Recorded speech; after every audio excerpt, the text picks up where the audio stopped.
Boa tarde. Hoje meu convidado aqui é José Guilherme Negrão Peixoto, mais conhecido como Giga Peixoto, um grande amigo, deputado federal por Tatuí, né? Maratonista, já fez a caminhada de Compostela, uma grande persona, e estamos aqui hoje para falar para o público um pouco de política, regional, estadual, nacional, um pouco de geopolítica. Giga, é um prazer estar te recebendo. Obrigado, meu amigo Henrique. Fico feliz por esse convite. Agradecer ao público que está nos vendo aí. Sim. Eu sou deputado federal da legislatura passada, e representando não só a Tatuí, mas toda a região. A gente participou, a gente teve votos em praticamente 450 municípios. Lembrando que São Paulo tem 645. Mais do que isso, eu fico honrado de ser um deputado que tem uma face muito ligada ao municipalismo, tá? Então a região aqui é onde a gente desenvolveu os maiores trabalhos, seja na política pública, na política institucional e na política que, sem dúvida alguma, é a mola propulsora para a melhora constante da qualidade de vida do munícipe. Maravilha, maravilha. Giga, nesse período que você foi deputado, o que que você coloca aí como cereja do bolo que você participou, que teve um peso da tua mão, de um feito aí para a região? Olha, Aranha, eu fico muito feliz quando eu consegui participar da transição do governo na parte econômica. Eles me perguntaram algumas coisas, foi aprovado, então aí já comecei com o pé direito. Já fiz ajudei na transição do governo que era Michel Temer para Jair Bolsonaro. Depois, no decorrer do mandato, eu fui vice-líder do governo Bolsonaro na Câmara dos Deputados, fui líder Bacana. do Bolsonaro na Comissão do Desenvolvimento Econômico da Indústria, do Comércio e de Serviços e também líder na Comissão de Finanças e Tributação. Dentre essas duas comissões, nós pudemos desenvolver muitas pendências que tinha no Congresso Nacional.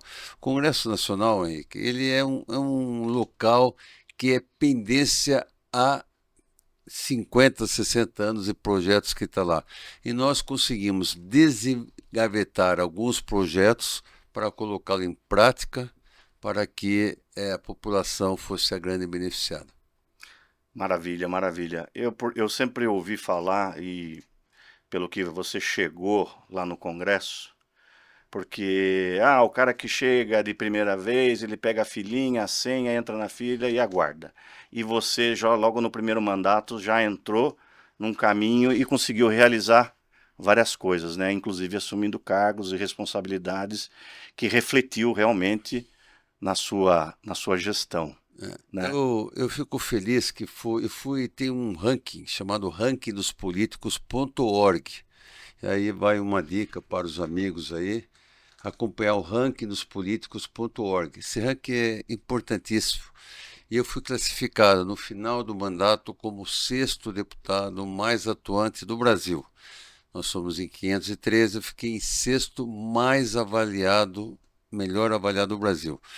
E eu estive vendo o ranking hoje, de manhã, o ranking hoje, eu vi que o primeiro do Brasil está meu grande amigo Marcel Van Hatt, do Rio Grande do Sul, no qual eu tenho uma amizade muito bacana, ele até me convidou para entrar no Partido Novo, mas eu preferi entrar em outro partido. Enfim, esse ranking dos políticos.org, ele mensura como é o mandato do deputado, seja no projeto de leis, seja nos gastos, seja na frequência. Eu tive zero faltas no Congresso Nacional. Realmente fui um legítimo representante do povo, tanto que, Henrique, abandonando, não querendo usar o fundo eleitoral, que é uma ferramenta que todos os deputados usam, em 2022 eu resolvi não usar fundo eleitoral, eu Que é raro hoje em dobrei, dia, hein? é muito raro, eu dobrei a minha votação, tá? Isso mostra que meu mandato foi um mandato que foi bem apreciado. É fantástico. Iga, uma coisa que, para ser deputado hoje federal, uma média de quantos mil votos? Olha, depende do partido, tá? Os partidos grandes, vamos Mais dizer assim, uma ou você média. pega um PL, você pega um PSD, hoje está se falando que nesses partidos o corte vai ser em torno de 100 mil votos. No meu partido, que é o PRD, o antigo Patriotas, a justiça pediu para tirar o nome de Patriotas e mudar o nome, tá? A gente acredita aí que com uns 50, 60 mil votos a gente consiga ter uma cadeira no Congresso Nacional. Você está com 64? 64 anos. 64 anos. Eu fico enaltecido porque você é um cara, posso te chamar assim, né? Que chegou a ser deputado, com certeza vai se reeleger. E eu fico impressionado porque você, para ser eleito, você tem que ter um Maracanã cheio de pessoas que votam em você. Perfeito, perfeito. Então, quer dizer, você tem um carisma muito forte na região, isso é de tirar o chapéu. É. Eu fui o deputado mais votado da história da minha Um cidade de Tatuí. Maracanã cheio, hein? É. Fui o deputado mais votado na história de Tatuí, fui o deputado mais votado na história de Serquilha por duas vezes. 2018 fui o mais votado da história e 2022 eu dobrei a votação em Serquilha. Fui o deputado mais votado da história de Boituva. E Tietê, eu fui o segundo mais votado da história, porque o primeiro foi o presidente Michel Temer, tá? Ele que é de Tietê, e acho que em 2002 ele teve mais votos que eu em 2022. Acho que foi um 20, 40 votos a mais, alguma coisa assim. Então, eu prezo por trabalho, por mostrar serviço. Aqui em Sorocaba, especificamente, em 2018, eu tive 180 votos. Tá? Em 2022, sem derrubar um santinho no chão, eu tive 2.500 mais ou menos, tá? Então, sem derrubar nenhum santinho. Essa próxima eleição aqui, que eu sou pré-candidato a deputado federal novamente, a gente vem com outra estrutura. A gente está fazendo uma estrutura muito bacana para que a nossa votação nas cidades que a gente atua seja assim bem maior, bem mais Relevante. relevante do que a 2022. 2022 já foi ótimo. 2018 foi boa. 2022 dobrou. Vamos ver 2026 como seria. Hoje eu sou primeiro suplente do meu partido. É, eu acho fantástico porque eu só vejo o Giga Peixoto pra cá, Giga Peixoto pra lá, em Sorocaba hoje você já virou uma persona conhecidíssima, né? As pessoas gostam de você, a sua intelectualidade, a tua energia. Agora eu pergunto pra você, qual que é o projeto que você tem em mente, o que que você pensa em voltando para a região de Tatuí, para a região de Sorocaba, quais são as melhoras que você pretende, que você pensa? Eu repito, Rick, eu sou muito municipalista. Então a região para mim aqui é prioridade. Nós ensinamos as maiores verbas do GEPASSE. Nós ensinamos verbas para a reforma do Parque das Águas que está acontecendo. Estamos reformando tudo com recurso que eu indiquei. Eu quero deixar claro a todos os ouvintes. Quando eu falo, o deputado fala, eu mandei dinheiro. Não, eu indiquei. O dinheiro é do pagador de impostos e a gente direciona esse dinheiro. Nós direcionamos para a reforma grande, vai ficar muito bonito. O parque, a Praça de Esportes de Brigadeiro Tobias, vai ser sensacional, um recurso de 4 milhões. A reforma no Parque das Águas vai ficar uma reforma muito top mesmo, que é uma referência para Sorocaba, né? Sim, sim. Parque dos Espanhóis, fora disso, na área da saúde, todos os hospitais, começando pelo BOS, Foi muito bacana o que aconteceu no CHS, porque eu gosto de indicar o recurso, mas primeiro a entidade, o hospital, ele tem que me mostrar o que ele vai fazer com o recurso. Exato. E no Hospital CHS foi muito bacana, porque eles queriam zerar a fila de marca-passo. Então, nós pegamos ali como é que estava a fila. Aqui eu quero até saudar a doutora Luara, que era médica no momento lá. Doutora Luara. Luara. Aí ela me mostrou, a gente analisou tudo mais e conseguimos indicar esse recurso para o hospital. E esse recurso, no dia que chegou, eles já começaram a ligar para as pessoas e, coincidentemente, eu nem sabia disso, tá? A mãe de uma ex-funcionária minha, tá? Recebeu. Recebeu. E a Marca-passo. ex-funcionária ligou para mim e falou: "Por que você sabe o que aconteceu?" Eu falei: "O quê? A minha mãe, ela está na fila do marca-passo, você já foi chamada." Tá? Então, que Então satisfação. foi muito bacana, foi muito saber o bom uso do dinheiro público. Então, e entidades aqui de Sorocaba, passando pelo Lar São Vicente de Paulo, chegando ao Lar dos Velhinhos, no qual aqui a diretoria do Lar dos Velhinhos, o Silvio, que é o presidente, falou que foi o maior recurso da história do Lar dos Velhinhos. E como o Lar dos Velhinhos, como o Lar São Vicente de Paulo, como a PAI, como a outras entidades que aqui eu não me recordo o nome, essas entidades foi numa época pandêmica. Quem poderia imaginar que nós teríamos uma pandemia? E especificamente esses recursos que foram sempre na faixa de 200, 300, Lar dos Velhinhos foi 600, nós ensinamos o recurso, indicamos o recurso para custeio. Tem duas situações, Henrique, uma para custeio e outra para compra de equipamento. Os deputados, que eu acho assim, tá, muita tristeza, eu que fui presidente de entidade, os deputados indicam para equipamentos, porque o deputado pode chegar lá, tirar foto com o carrão, pode fazer isso. Nós indicamos nessa fase de pandemia para custeio, para poder pagar a folha de pagamento, para poder pagar os insumos, para poder pagar os alimentos, tá? Enfim. Acertar o pH da coisa. Exatamente, para que realmente, num momento triste da história do mundo, Sim. esse dinheiro público tivesse um bom uso. Maravilha. Fantástico. Giga, como é que você lida hoje? Isso é uma coisa que eu também me pergunto É. e gosto de política também. Eu acho que todo mundo deveria gostar, porque a vida é uma política, né?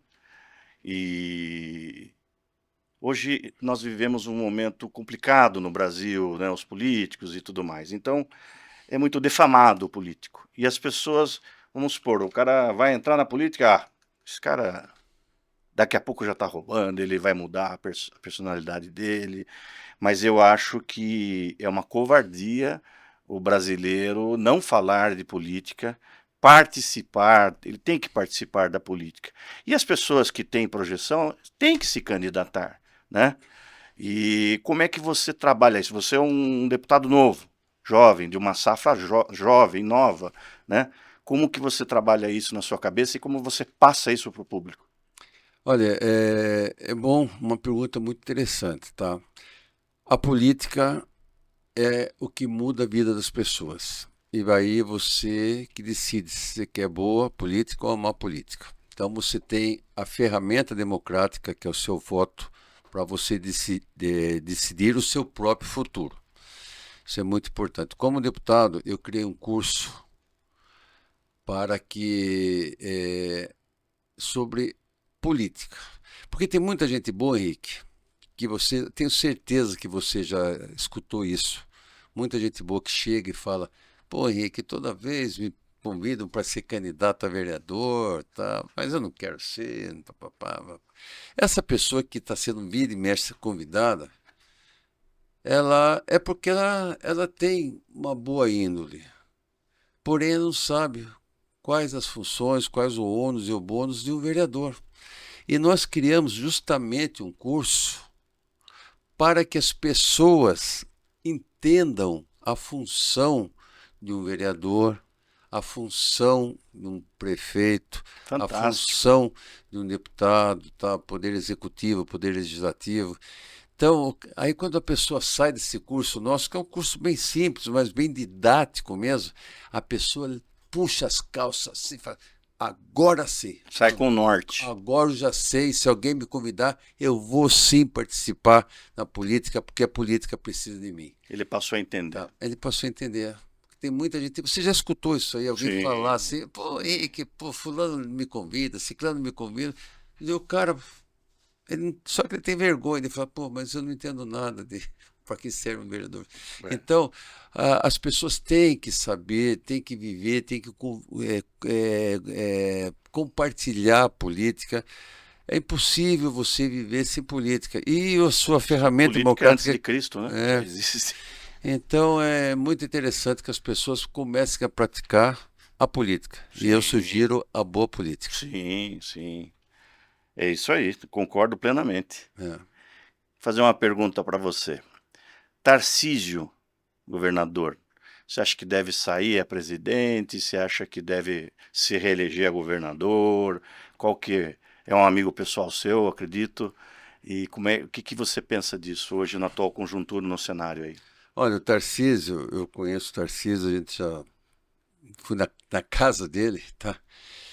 O Tarcísio ele é uma pessoa que colocar em cima de uma mesa a Um sua grande gestor, né? capacidade técnica é chover no molhado.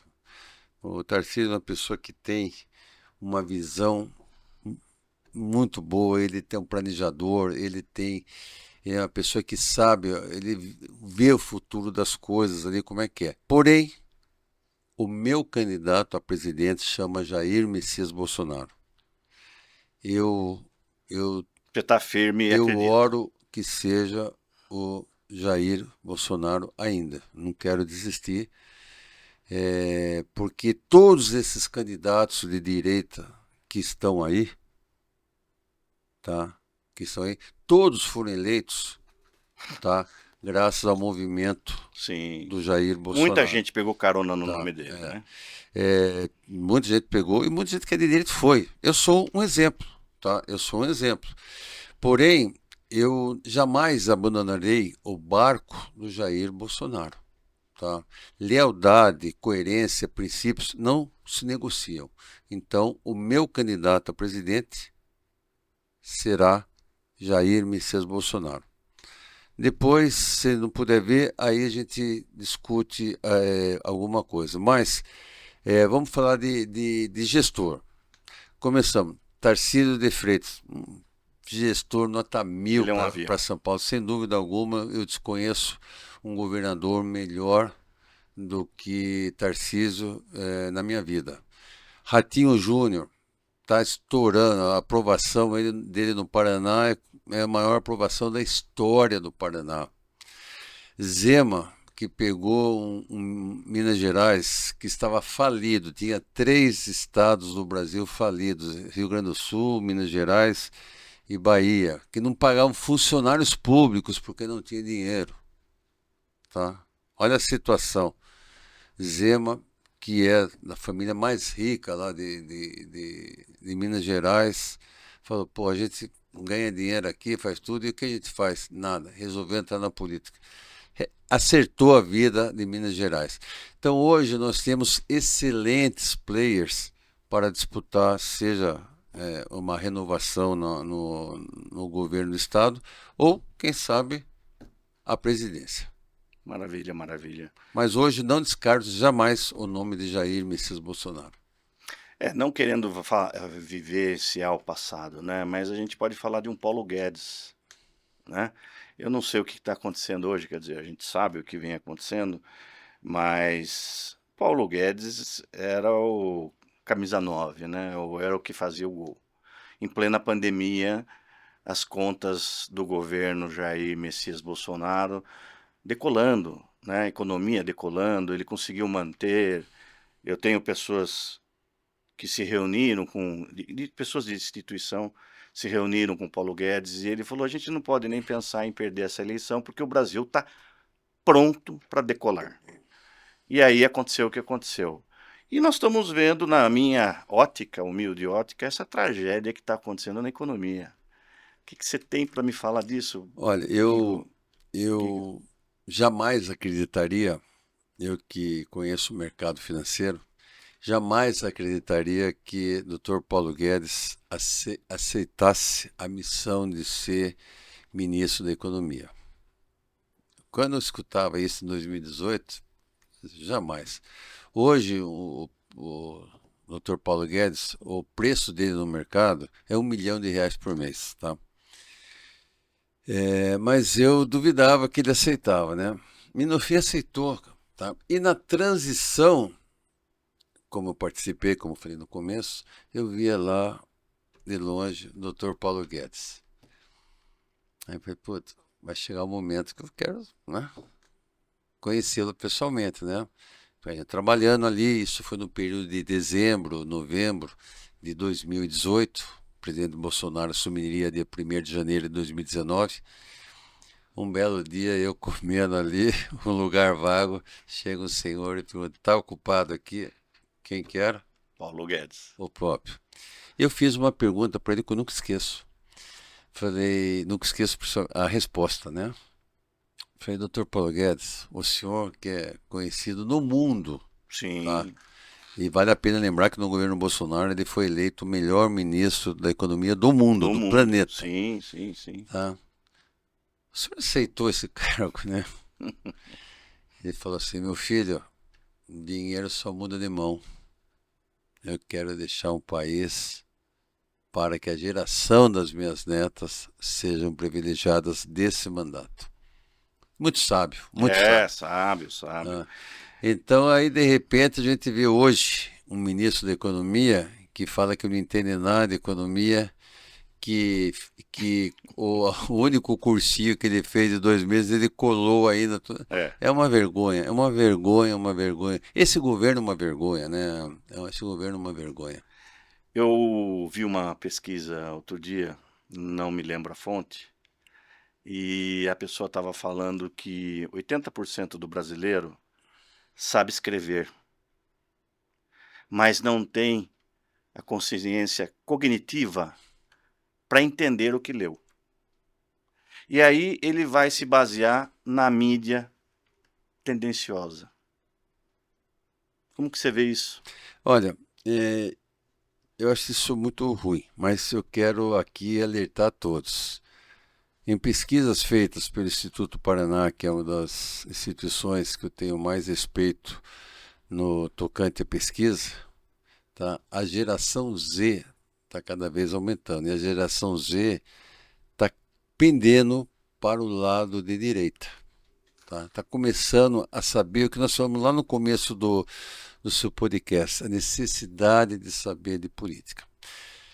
Eu tenho netas de 12 anos de idade, tá? Elas, se perguntar quem são os ministros do STF, ela fala pelo menos aí uns 8. Tá? Eu pergunto para você, Henrique, com 12 anos de idade, sabia? Não. Não. Tá. Hoje ela sabe. Hoje, essa juventude, tá? Essa nova juventude da geração Z, ela está pendendo para a direita, tá? Ela está começando a enxergar a necessidade da direita. A geração Z, que eu peço aí a todos que estão me ouvindo, comecem a estudar o que é a geração Z, que será com certeza uma referência boa para o Brasil, porque eles estão mudando o critério da geração anterior, tá? Então nós estamos, acredito eu, vivendo uma nova fase da boa política. É. Você acredita Ah, que... só um detalhe, Sim. ontem eu vendo aí a Amazon, tá? A Amazon nunca vendeu tanto livro esse ano, tá? Foi o ano que ela mais vendeu Os livros livros, digitais. não livros físicos. Físicos? Físicos. Eu parti para o Kindle, né? Uma época, eu voltei para o livro físico. E se você for, até eu convido você um dia na minha casa tomar café, eu tenho até um mantra lá. Não pode ser um uísque? Eu compro isso para você, tá? Eu compro. Mas tem um mantra lá que são situações que eu faço no dia a dia. Até mostro para você aqui depois, tá? E uma delas ter 30 livros ao ano de leitura, né? Aí eu voltei ao físico, eu gosto, né? E ontem a Amazon falou que esse ano foi o ano que mais vendeu livros físicos da história. Tá? É Quer dizer, fantástico. O pessoal é tá aquela assim. linha que caiu, caiu, caiu, agora está começando a chegar uma nova história. Você vê, continuando o assunto aqui de política, se você me permitir, Com certeza. Nós você estamos aqui fala para aqui, isso. nós estamos aqui, vamos falar da América do Sul. América do Sul, tá? Venezuela é um partido lá, quem toma conta é um ditador, tá? Que está a qualquer momento, Tá com a guilhotina na cabeça. está com a guilhotina na cabeça, tá? É um ditador que perdeu a eleição para o Edmundo Gonzalez, porque a Maria Corina Machado não pôde ser candidata, e o mundo reconheceu a vitória dela, dando até o Prêmio Nobel da Paz. Que É, é fantástico uma mulher ganhar. É louvável, né? você vê ela, Brasil, esquerda. Argentina. Uruguai, centro-esquerda. Agora vamos lá pro resto, olha a mudança. Chile, que é esquerda, Boric, tá? Vem a eleição no próximo domingo, no qual a candidata de direita está estourada na frente. Então Chile vai virar direita. Peru, o candidato de direita, foi até agora, teve um atentado na semana passada, que ele levou alguns tiros, mas graças a Deus conseguiu sobreviver, o que mostra que a esquerda quer tirar ele do jogo. Bolívia, candidato de direita, ganhou eleição. Equador, candidato de direita, ganhou eleição. Argentina, candidato de direita, ganhou eleição. Paraguai, candidato de direita, ganhou eleição. Então, Tá mais que provado que a tá esquerda. começando, tá começando, só falta agora Brasil e Venezuela, Sim. tá? Para a América do Sul ser praticamente inteira de direita. Somente é o Uruguai que está centro-esquerda. Centro-esquerda não, esquerda, vamos dizer, vamos tirar o centro aí, tá? Esquerda. O resto é tudo de direita, tá? E falta o Brasil e a Venezuela. A Venezuela que está com os dias contados. Agora o Brasil, a população precisa saber. A eleição de 2026 será uma das eleições mais importantes da história do Vai Brasil. entrar para a história. Ela o pessoal precisa entender a necessidade de nós termos um candidato de direita eleito, Sim, eu penso tá? assim. A necessidade de termos pessoas técnicas ocupando cargos técnicos. O Brasil é maravilhoso. O Brasil não tem tormentas climáticas, terremotos, furacões, tá? O Brasil tem um solo muito rico. O Brasil, Henrique, tem lugar que faz 3 safras no ano. Aonde que se tem isso? O Brasil alimenta 3 bilhões de pessoas no mundo, Sim, tá? sim. O agro nosso, que a esquerda chama de agrofascista, o agro nosso tem que ser um orgulho para o brasileiro, um orgulho para o brasileiro. Então, o Brasil, onde se joga uma sementinha, nasce, tá? Nós temos a água em abundância, quer dizer, nós temos tudo para ser, sem dúvida alguma, o país ali top da geopolítica mundial. Não tenha dúvida, eu não tenho dúvida disso. Eu tive um padrinho, o doutor José Carlos Marins, e ele foi diretor de escola e fazendeiro. Criou búfalo e estudava demais, fazia parte de todas as feiras do agro, pecuária. Uma das pessoas mais cultas que eu já conheci. E ele falava para mim, ele chamava de Zé Henrique. Ele falou, Zé Henrique, se uma safra puser em cima de um caminhão, uma safra brasileira, e jogar na Europa, não tem boca para comer. Isso eu tô falando coisa de 20, 15 anos atrás. Você imagine hoje. O Brasil é o Celeiro. celeiro. Celeiro. É o celeiro. E a gente vê um governo batendo contra, né, com esse pessoal que projeta o país, né? Que vem desde o MST até e citando as pessoas a invadirem Sim. fazendas, tá? Agora, esse tal do MST parece que vai ter médico, vai poder fazer medicina sem precisar prestar vestibular. Eu não soube disso aí, Eu, sinceramente, eu não soube, mas o que a gente vê no Brasil hoje é uma um total escândalo. insegurança Um escândalo. jurídica. Insegurança jurídica. Quando a gente vê como está funcionando o sistema jurídico no Brasil, é um absurdo. O devido processo legal, ele não está sendo usado, tá? Pessoas sendo julgadas na última instância, tá? Sim. Tá? Então, Nós vamos chegar lá. Eu queria fazer uma pergunta para você. O pessoal vê, a gente vê na televisão aí, porque os bolsonaristas, é, o, a direita radical, né? Enfim, eu não vejo direita radical no Brasil, eu não sei de onde tiraram isso.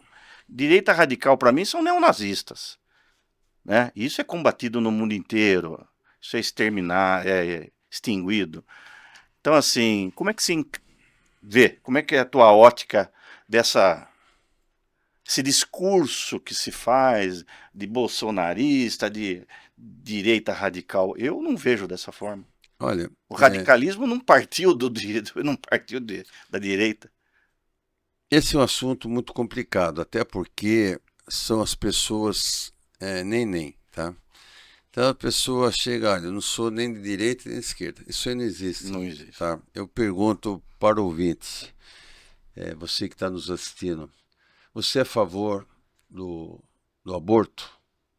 Se você é a favor do aborto, você é de esquerda, acabou. Você é a favor da pessoa que roube o celular, aí esteja tudo bem, não cumpra uma detenção? Se você é a favor, você é de esquerda. Sim. Agora, se você é a favor da Eu acho vida, que até o cara que fala que o meu voto é em branco é tá? esquerda. Então. Então existe direita e esquerda. Isso é muito fácil de você distinguir a pessoa o que ela é. A pessoa que começa a falar uma coisa, sabe? Mas pô, o cara só roubou um celular, o cara só fez isso. Pô, tá. Os Estados Unidos é o maior hoje, sempre foi. A maior habitação prisional é nos Estados Unidos. Sim. Tá, os Estados Unidos, se vai numa rodinha com 10, 15 pessoas ali, pode ter certeza que dois, três já foram presos. Por quê? Porque lá a lei é rígida. Se você bate um carro e você está ali embriagado, mesmo que não aconteça nada ali, alguma coisa, você fica um mês preso. Sim. Sim. Tá? Você fica um mês preso. Eu tenho uma. Aí você sai da cadeia, depois fica um mês preso, você vai beber novamente para dirigir? Jamais. Jamais. Eu tenho Entendeu? uma irmã que mora há 37 anos em Londres. Meu irmão morou 10. E nesse período, minha saudosa mãe, ajudou algumas pessoas a irem, né? E a gente sempre falava, desculpe o termo aqui, não mije fora do pinico. Não faça nada errado. Eu tive um amigo meu que foi preso em Londres por não estar de cinto de segurança, né? Então, Então, assim, a gente vê esse choque cultural e principalmente nos Estados Unidos, eu já vi pessoas chegarem lá e falar, viu, você pode ser filho de fulano, você pode ligar para Beltrano, o que manda aqui é é, a lei. é a Constituição. Acabou, né? E aqui totalmente ao contrário, né? O Brasil é maior que o buraco? Olha, eu peço desculpas aí aos pessimistas, mas eu acredito no Brasil, Eu também, tá? Eu acredito no muito. Brasil, tá? Na minha vida toda, Henrique, entre fazer o fácil e o difícil, eu sempre preferi fazer o correto. Por isso, me desculpa os pessimistas, tá? Eu acredito muito no Brasil. O pulo do gato é ser correto, né? O malandro não tem vida longa, né? Anistia. O que você me fala da anistia? É. Anistia, para mim, já é uma concessão, tá? Porque, na realidade, teria que ser uma extinção de um processo que nunca existiu. eu até agora não consigo ver o dia 8 de janeiro como um golpe, tá? Um golpe sem armas, um golpe com bíblias, com o Brasil verde e amarelo no peito, com batom, tá? Esse foi o golpe que estão lá, pessoas com até 17 anos de prisão, tá? É, sem dúvida alguma, uma história que vai manchar a história do Brasil. Tá? Esse batom vai ficar Daqui marcado, vai 100, virar símbolo. 200 anos, tá? Então eu vejo que a anistia já é uma concessão, devia se extinguir o progresso, mas distinguir o processo. Mas como hoje o que mais preocupa, sem dúvida alguma, é tirar essas pessoas, por mim, inocentes, totalmente inocentes, da cadeia, é o que temos para hoje. O que o Paulinho da Força, que foi o relator, que Sim. foi aprovado agora, Ontem, né? ontem, a dosimetria, eu confesso em falar que tem mão do Bolsonaro para escolher Paulinho da Força como relator, Houve a tá? redução, né? Tá? O Paulinho da Força, ele viu que tinha que um momento fazer alguma coisa, Do jeito que tá, não dá tá? pra ficar. E aqui eu mostro para você que eu ontem mandei um aviso para o Paulinho da Força. E olha que tá aqui, olha. Paulinho da Força, tá? É isso aí. Eu mandei um recado para ele, ele que respondeu no último lá, Obrigado, meu amigo. tá? Isso mandei ontem pro Paulinho, porque o Paulinho viu, e hoje a gente fala, pô, Paulinho da Força. O Paulinho viu que a única coisa, por isso que eu vejo que foi, já estão falando aí, né, que Bolsonaro que pediu para indicar o Paulinho da Força, tá? É, tudo é o Bolsonaro. Tá, que Bolsonaro que pediu para indicar o Paulinho da Força, porque o Paulinho da Força fez ali uma situação que hoje a prioridade era tirar esse pessoal da cadeia. Sim. Injustamente. Tá? Pessoas que fizeram selfie, 14 anos de cadeia. Pessoas que estavam vendendo pipoca, preso. Pessoas que estavam com a Bíblia orando, preso. Sabe? Então, o Paulinho da Força, eu acho que ele foi cirúrgico, pontual, em fazer essa dosimetria, no qual agora foi para o Senado, foi aprovado ontem, foi para o Senado, deve voltar o mais rápido possível para a Câmara dos Deputados, e já colocar iniciando esse pessoal na rua, sem... Tá. O que fica ruim, tá? Para esse pessoal, que esse pessoal vai sair como um ex-presidiário, tá? Mas o brasileiro, todos os brasileiros hoje entendem que Foi injusto. foi injusto, tá? Eu converso com gente de esquerda, tá? A esquerda já invadiu tanta coisa, tá, já quebrou tanta coisa, na Paulista, em Brasília. É como o mas, Nicolas falou ontem, se tivesse de vermelho, tá tudo certo, né? sem dúvida alguma. É um descalabro o que vem acontecendo. E STF? Então, o STF, eu vejo que ele está numa situação que deixa a desarmonia dos poderes totalmente errada. Tá? A Constituição é bem claro. Poderes independentes, totalmente independentes, mas harmônicos. E não é o que a gente vê. Tá? O Poder Executivo do governo Lula e o STF estão cada dia mais alinhados. Você já ouviu falar no Moreira Alves? Não? É das antigas? Meu, ninguém sabe quem é Moreira Alves. Moreira Alves morreu faz 4, 5... Faz um ano que morreu Moreira Alves. Ele foi o ministro do STF. Tá? Foi o ministro.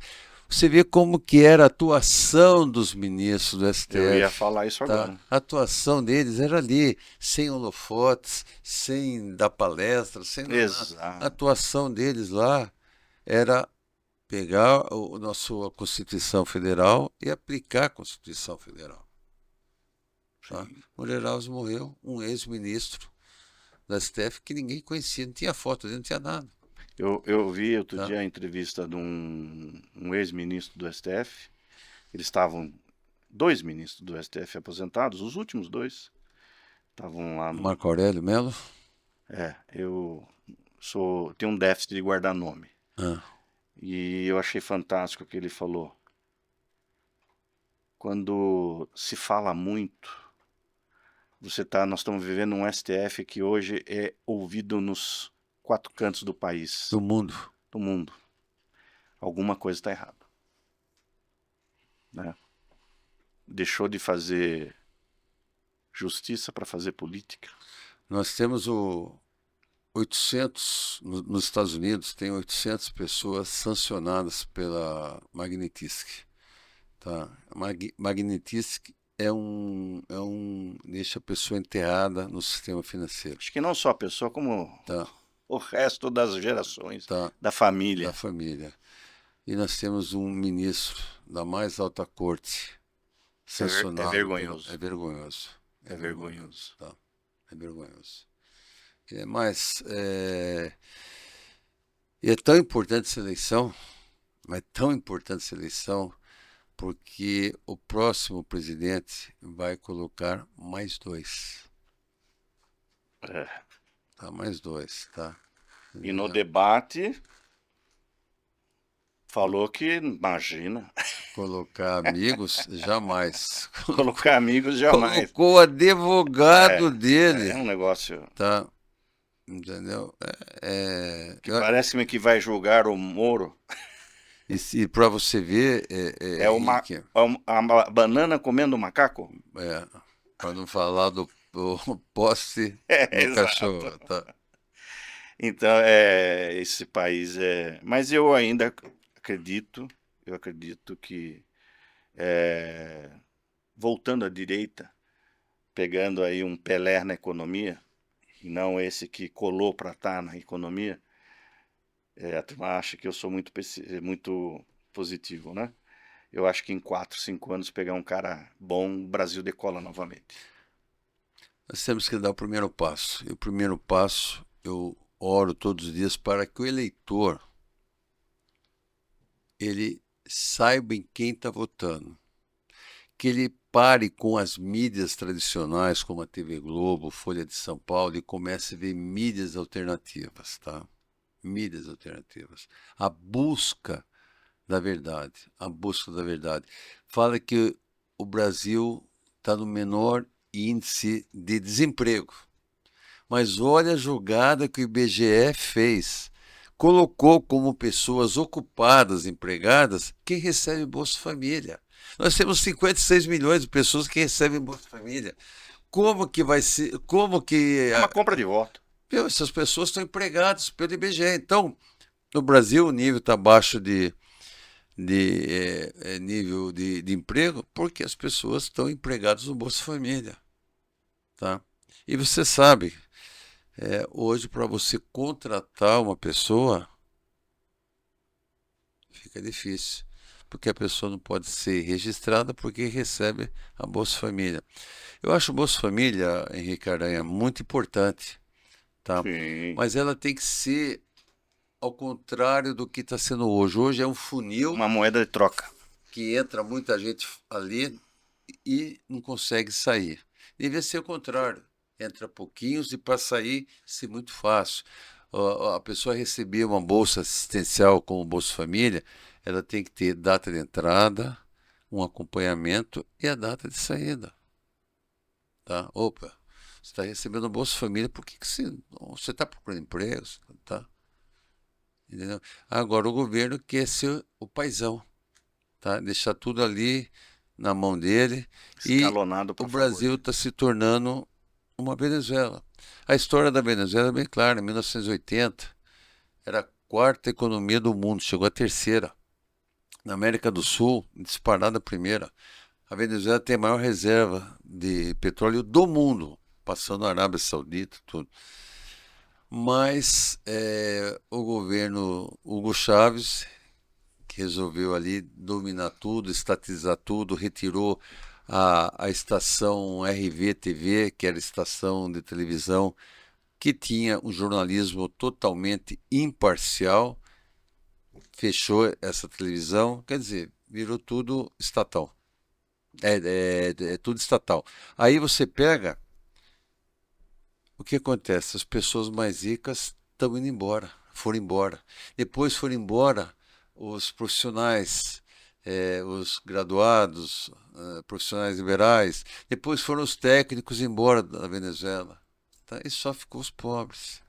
Os pobres têm que fugir. Você está vendo esse movimento hoje? Quantas pessoas que falam em ir embora para o Paraguai? Sim, sim. Quantas empresas, eu sei que está no mercado no mercado imobiliário, quantas empresas Sim, mudaram-se para o Paraguai? sim. Quebradeira aí, empresas fechando, empresas de renome, Tá. né? Eu mesmo fiz Agora, uma consultoria para uma empresa que quer ir para o Paraguai. é, não sei se eu vou baixar um pouco o nível da entrevista, Mas só mas para acabar do Paraguai, que eu quero só falar um dado muito importante, tá? Você acha que a Apple vende mais para o Brasil ou para o Paraguai? acho que atualmente para o Paraguai, não? Acertou. E você acha que os compradores de produtos da Apple no Paraguai são mais paraguaios ou brasileiros? Brasileiros. Acertou também. A Tá, coisa inverteu, né? tá. A coisa inverteu. Não, nós estamos vivendo De situações cada, atípicas de que a gente nunca cada, imaginou. de cada 10 produtos da Apple, 6, qualquer coisa, vamos por 7 aí, tá? São brasileiros que compram. É. Comentei com você que eu vou falar não sei se eu vou descer um pouco o nível da entrevista. Se for necessário, desce. Às vezes eu vejo o petista, né? Que ele é bravo, né? Um pouco bravo. E eu esqueci o nome daquele senhor falecido que foi fundador do PT, um intelectual Hélio fantástico, Bicudo. Hélio Bicudo. E que ele deu uma entrevista, acho que no Roda Viva, falando que ele foi fundador do PT, juntamente com o que está aí, né? E outros mais. E perguntaram para ele por que ele se desfiliou do partido, né?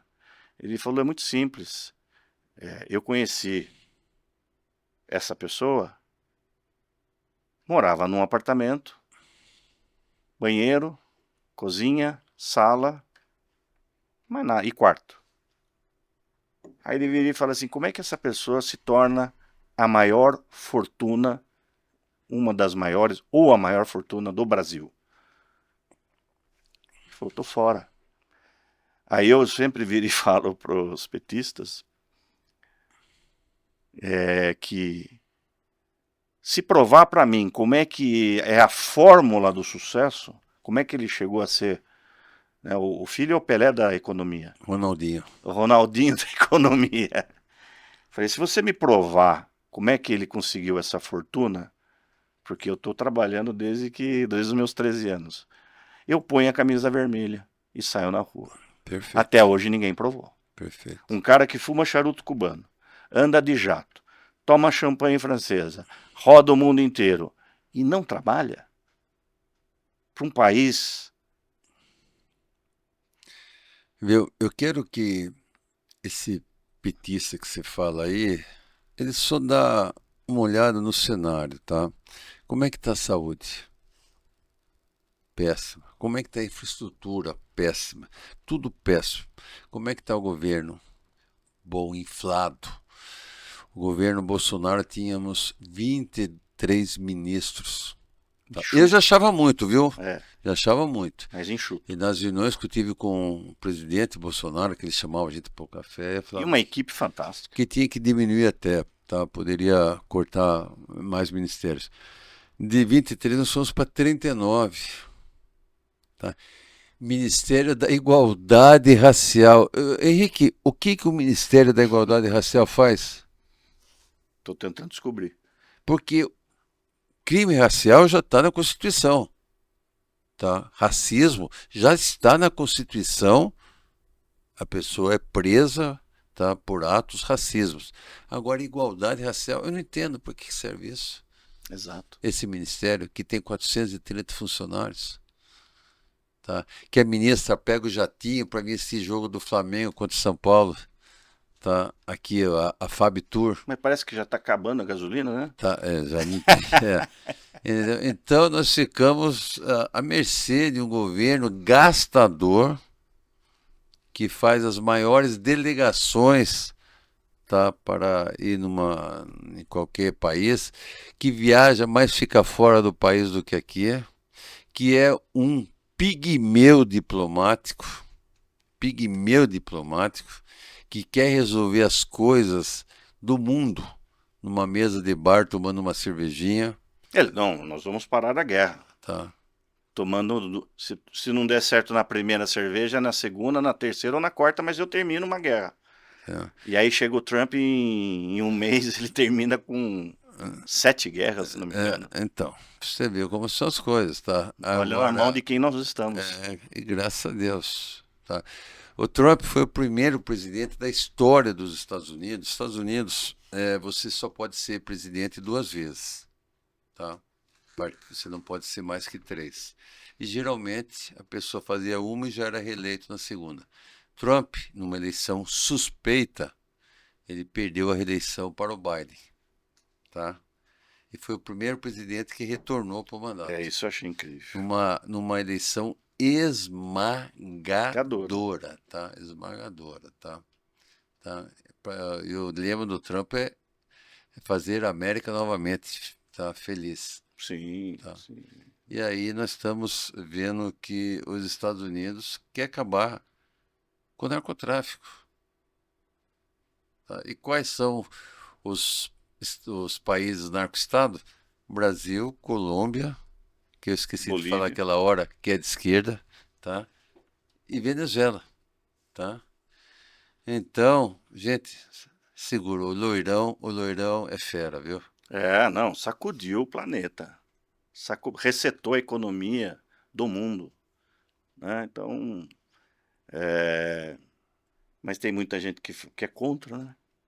Tem muita gente que é contra andar para frente. Como que você vê as escolas cívico-militares? Olha, primeiramente eu vejo que a educação no Brasil, sabe quanto custa cada aluno para o Brasil? Custa R$ 25.000 por ano. R$ 25.000 por ano. Eu gostaria que algumas escolas, grande parte das escolas, fossem transformadas em escolas cívico-militar, ou então escola que tenha um viés religioso, vários tipos de escola, tá? Já que o governo paga 25 mil por mês. E os pais dos alunos escolhiam a escola que ele quisesse. Tá? Eu quero que meu filho estude numa escola que tenha um viés religioso. Vai lá, tá? Ou então eu quero que meu filho estude numa escola cívico-militar. Não se compara a qualidade de ensino, né? Ali a qualidade de ensino, sem dúvida alguma, é muito melhor, até porque hoje a pessoa não pode ficar de ano, né? Ela passa, não tem mais essa de repetir de ano. Então é muito importante que esse conhecimento que a escola cívico-militar consegue passar para os alunos, seja principalmente se falando em ordem, tá? A palavra ordem, falando em regras, tá? Porque essas duas coisas, ordem e regras, faz com que a pessoa seja lá na frente uma pessoa de sucesso. Isso a gente só aprende na Cívico-militar. escola cívico-militar. Eu vejo universidade aqui em São Paulo que dá mais sensação de segurança entrar num presídio do que nessa universidade. Absurdo. Principalmente institutos federais, né? Os institutos federais nossos são realmente bem de esquerda mesmo, tá? Eu lembro na época do Bolsonaro, porque ele tentou a limpeza que ele fez ali, mas sempre ficou ali uns buracos, tá? Sempre ficou uns buracos. Falando um pouco de geopolítica, na minha humilde opinião, eu vejo a Europa um pouco de calça curta. hoje no cenário mundial, né? Porque nós temos a América do Sul, a Rússia, a China e a Europa. Nos últimos anos parece que deu uma pedalou em falso.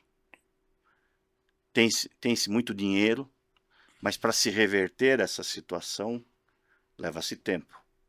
Então ela ficou no meio da coisa e o americano apontando o defeito. E eles não ouviram, passaram a ouvir. Tanto é que está tendo uma corrida agora de armamento. País que nunca fabricou armamento voltou a passar a fabricar armamento. E essa história Rússia e Zelensky, né? Ucrânia, Ucrânia. presidente Zelensky. Parece mais business, não? Olha, a situação nessa crise, nessa guerra na Ucrânia com a Rússia, que a Rússia não admite uma parte da Ucrânia, no qual a ONU já falou que aquilo é da Ucrânia, tá? Ela tem o apoio a Rússia é uma potência, tá? Agora, a OTAN e os Estados Unidos ali já chegaram a abraçar o Zelensky, tá? Depois do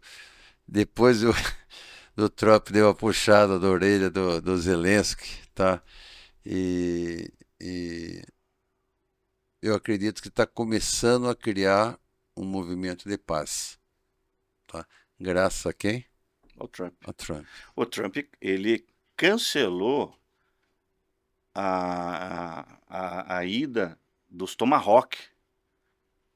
E o Zelensky começou a cobrar. Falou, eu preciso. Eu falei, não, chega.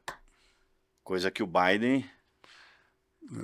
É muito dinheiro que os Estados Unidos investem numa guerra. Tá? E hoje a população cobra do próprio do gestor, do presidente dos Estados Unidos, seja qual for, Biden, Trump, que diminuir um pouco os gastos em guerras, tá? Mas não entende que na geopolítica, uma guerra em andamento é mal para a América. Tá? Sim, não tenho dúvida. Né? Tem alguma pergunta que eu não fiz que você Olha, gostaria? só falando sobre a geopolítica aí, que eu acho muito importante, é o caso da Israel. Tá? Você vê, quando se fala da Europa, você vê a crise da Europa sobre o Palestina livre e Israel. Tá? Você vê absurdos maltratando judeus. Tudo. Eu tenho origem judaica. O Estado de Israel foi reconhecido como Estado pela ONU em 1946. E quem presidia a mesa da ONU naquele momento que foi reconhecido o Estado de Israel? Oswaldo Aranha, um brasileiro. Sim. Tá? Que nos orgulha muito. Tá? E pouca gente sabe. Ter um brasileiro que foi o presidente da mesa da ONU quando foi assinado o reconhecimento do Estado de Israel. Tratado. Israel é um país que não tem uma gota de petróleo. Israel é um país que aceita a diversidade. Lá, a maior parada gay do mundo é em Israel. Tá? O país que tem a maior liberdade é Israel. O país que tem o maior número de prêmio Nobel é Israel. O país que tem mais de 10 mil patentes, registro de patentes anuais é de Israel. Então, esse reconhecimento a Israel, ele tem que ser declarado. Sim. E quando houve o 7 de outubro, lá em Israel, de 2023, que invadiram aquela rave e mataram mais de 2 mil jovens... Carnificina. Tá? Carnificina. É só para você que está nos assistindo aí, 2 mil jovens e no dia 7 de outubro de 2023 equivale... Foram fuzilados. Equivale aqui no Brasil a matarem 30 mil brasileiros, se você for fazer a proporção. O mundo tem que ter essa fotografia. Tem que ter essa fotografia. Golda Meir, ela sempre falava que se Israel abaixar as armas, Israel deixa de existir. Se a Palestina baixar as armas, tá? Israel existe. É isso aí. Tá? Você fala de perguntas, eu acho muito importante algumas coisas aqui, quando a gente fala em projetos. A pessoa que tiver aí à disposição de entrar num computador, tem projeto de lei meu que eu estou indo para Brasília para ver se consigo destravar esse projeto, que é o. Eu tenho vários projetos muito bacanas que estão Eu ali. gostaria até que você passasse um site, Tá? o, Por o exemplo, tem pessoal um começar a se aí, inteirar com tá? você. Se você colocar aí no Google, tem o PL 3114/19, tá? Como que é? PL 3114/19. Repeat. Repeat. PL 3114/19. Perfeito. Se você ir procurando aí, eu vou falando dele aí, tá? Esse PL inclui nos ensinos básicos a matéria educação financeira, tá? Ela está na CCJ, deve sair a qualquer momento para ser votada no plenário. Isso fará com que hoje nossos jovens aprendam como é que é a vida, o caminho, a trajetória, por onde anda o dinheiro. Hoje a gente vê famílias, porque famílias onde tem uma estrutura, um alicerce de educação financeira, tá? Que sabe que tem que gastar menos do que ganha, são famílias felizes. É aquela geração que nascia o filho e você dava uma bola. Acabou, Entendeu? né? Acabou. É aniversário de Natal. É, agora, Uma bola de futebol. as crianças precisam entender como vive o dinheiro. Hoje você vê uma criança, pai, passa o cartão, pai, faz um Pix. Tá? Papai, Tá.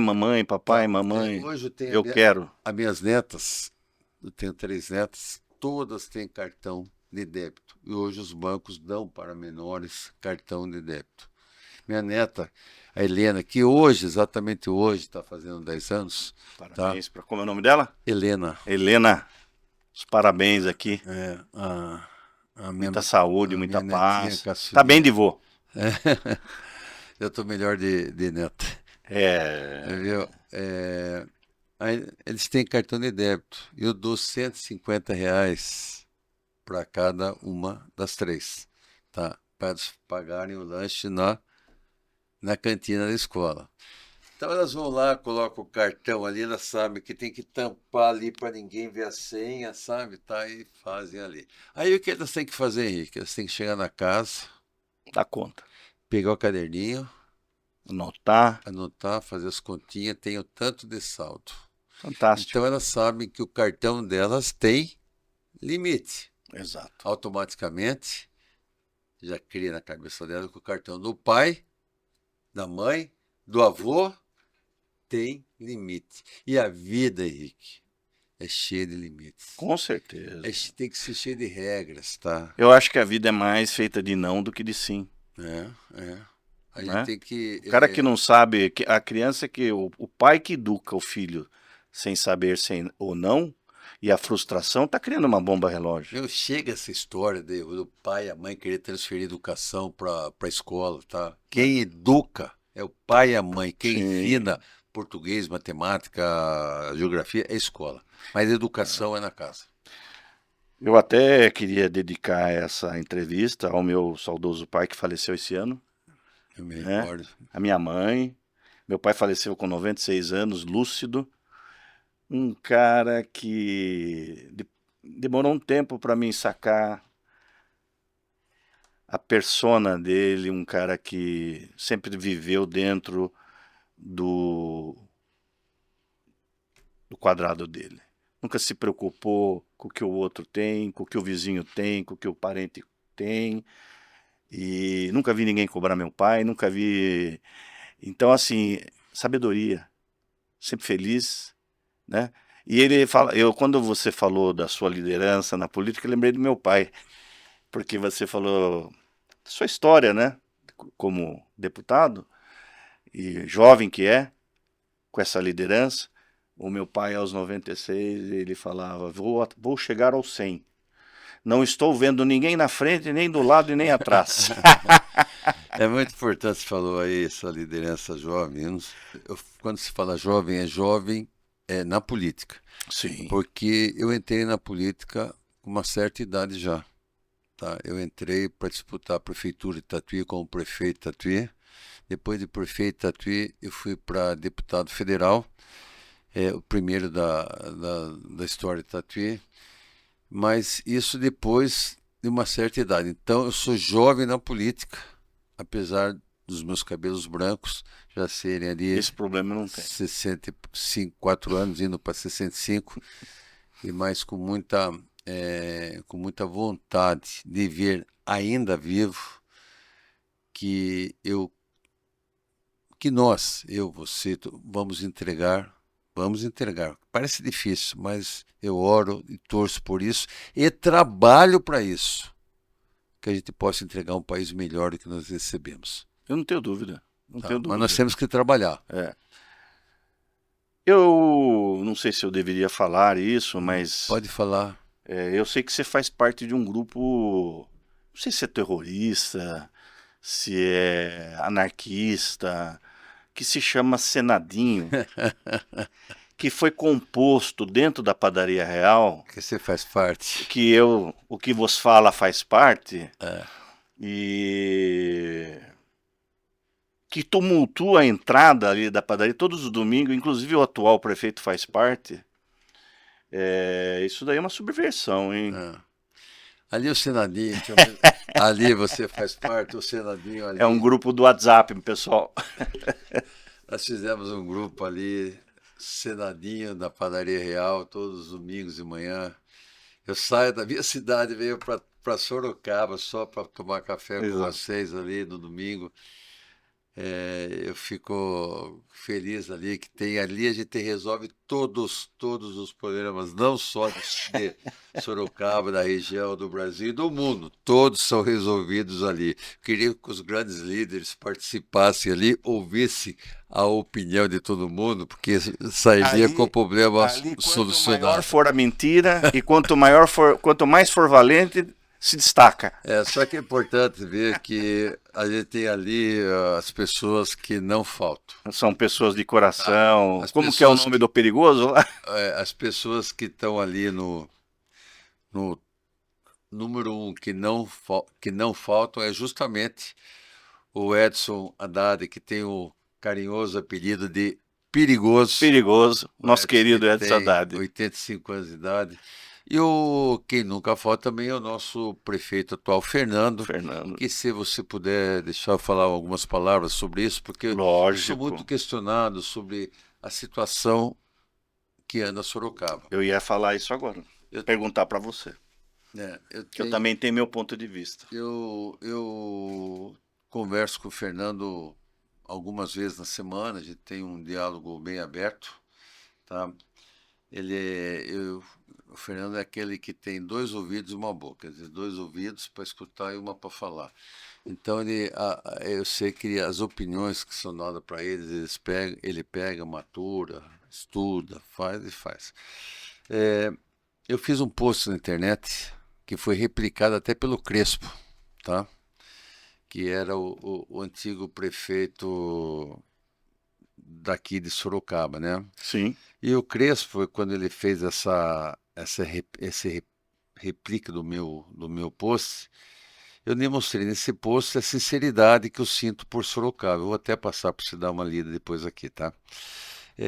Sorocaba vive um momento diferente. Nós saímos de um prefeito midiático, que aqui eu não tenho condições técnicas de avaliar, até porque nem quero avaliar, eu não tenho tempo para isso, a justiça que resolve isso aí, sobre a situação do prefeito Manga. Mas o que eu conheço do Fernando já há tempos, tá? Chama-se caráter, chama honestidade, Sim. chama-se amor por Sorocaba, tá? O Fernando está numa missão de colocar Sorocaba numa direção que estava se perdendo, Opa. tá? Nós temos aqui em Sorocaba empresas de lixo atrasados. Ontem ontem a Yara, a Bernarda, a vereadora, colocou que está atrasado há 4 meses o repasse no Hospital Gepasse, na Santa Casa e mais algum outro hospital aí. Venha para Sorocaba. Tá, Com tudo isso, então foi muito interessante quando fica assim. ela falou isso aí, que não tem nada a ver com o Fernando, Lógico que tá? não. Então o Fernando está se mostrando ali aberto para trabalhar, para fazer as coisas acontecer. E o Fernando, sem dúvida alguma, aqui não posso jamais de falar, é a pessoa que pegou uma missão, está fazendo com muita sabedoria, com muita calma, Missão com muita pesada, hein? inteligência, tá? Para que essas arestas de Sorocaba sejam fechadas sem essa exposição midiática que o estilo do manga tinha, tá? Aqui o repost do Crespo, se você puder ler para o público. Olha, esse aí, o José Crespo foi o Sim. prefeito anterior Na, do manga, né? na rua onde eu nasci, Ah, teve 2 prefeitos. ah, O Crespo, pai, ah, e o Panunzio, pai. ah. Giga Peixoto tem razão como Fernando Costa é honesto. Vai expulgar demais bandidos do secretariado, mais de 50, e deixar de pagar propina aos vereadores e à imprensa. Sorocaba precisa se unir, proteger Fernando, pois ele será ameaçado e difamado. É isso. Então, O jogo é bruto. o jogo é bruto. E eu tô sempre conversando com o Fernando, ontem conversamos até, e eu tenho certeza que o Fernando, naquele seu jeito agregador, vai conseguir pagar as dívidas que a prefeitura tem. A prefeitura deve muito de Sorocaba, deve muito, deve muito. E o orçamento, se não me engano, chega a quase 6 bi. É, o E não tem orçamento. dinheiro. É, então, Nós precisamos elevar é, esse agora patamar. o Fernando ele vai ter a sabedoria de pagar as dívidas, porque senão o serviço para. Lógico. O lixo, fiquei sabendo Essencial. que ia parar. O Fernando foi lá, negociou parte da dívida, Ele é um pagou, grande tá? negociador. Entendeu? Então é essa situação que eu vejo no Fernando, uma pessoa que assumiu agora numa necessidade, tá? E ele vai com certeza no seu jeito, na sua experiência como empresário, na sua experiência de Sim, vida, gestor. acertar essa situação. Perfeito. Eu penso da mesma forma. Sou amigo dele, pessoal. Inclusive, ele é careca e usa cavanhaque, né? Vocês são bem Eu parecidos, falo né? pra ele, quando ele não quiser trabalhar, eu fico lá parado de boneco para as pessoas acharem que, que ele está lá. A gente brinca. Vocês são bem parecidos aí, tá? Não tem nada de parecido. Eu confesso em falar que esses dois parecem irmãos, né? De fisionomia. Você é mais velho e ele mais novo, né? Você se arriscaria em falar de um nome para ser candidato que possa levar e que possa elevar também Sorocaba? Um nome, porque eu tenho o meu nome. Agora vejo que está rarefeito o negócio. Para Sorocaba voltar. A gente, que nem eu falei, eu sou de Tatuí, mas tenho 2 propriedades em Sorocaba, 3 propriedades em Sorocaba, eu gosto de Sorocaba, eu vivencio Sorocaba, tenho escritório da empresa aqui, mas eu vejo que o próximo prefeito de Sorocaba será um outsider, aquele que está fora da política e vai chegar e entrar e todo mundo vai falar, nossa, fulano de tal, Deus te ouça. tá? Então uma pessoa Sorocaba merece. que está fora do cenário político e de repente vai surgir como uma iluminação aí.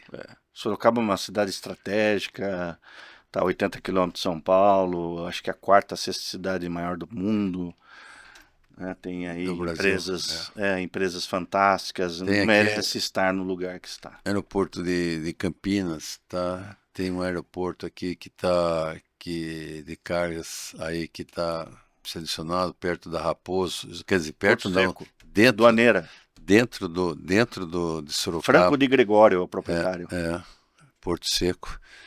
Nós temos aqui a Raposo Tavares, Castelo Branco. Quer dizer, Extremamente a estratégico. logística que Sorocaba tem é invejável, né? Foi um parceiro nosso, o Dr. Cury e Mustafa, foram que trouxeram a Toyota para Sorocaba, né? Então, tenho orgulho de fazer parte dessa equipe dentro do mercado imobiliário.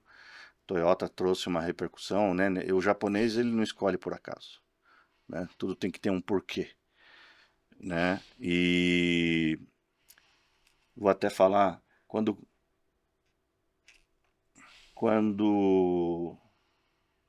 na primeira campanha do Manga, vários empresários me ligaram para apoiá-lo. Mas quando eu vi um cidadão fazer cego enxergar e cadeirante andar, eu falei assim, esse não é o meu candidato. E deu no que deu.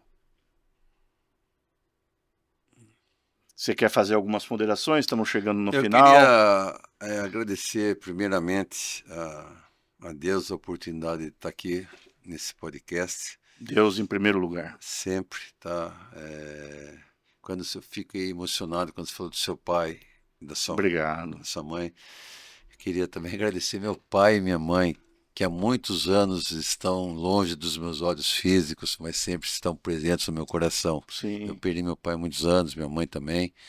É, a educação. Como era o nome do seu pai? Meu pai era fotógrafo. Meu pai chama Erasmo e minha mãe Maria. Minha mãe Ah, é professora primária e meu pai então, quando eu vejo aquela máquina fotográfica que está ali, sim. a câmera consegue ver ali, né? Tá? É, das antigas, Era o né? instrumento de trabalho do meu pai. Meu pai tinha uma igual também. E agradecer a oportunidade, Henrique, que você está me dando aqui da gente falar sobre política.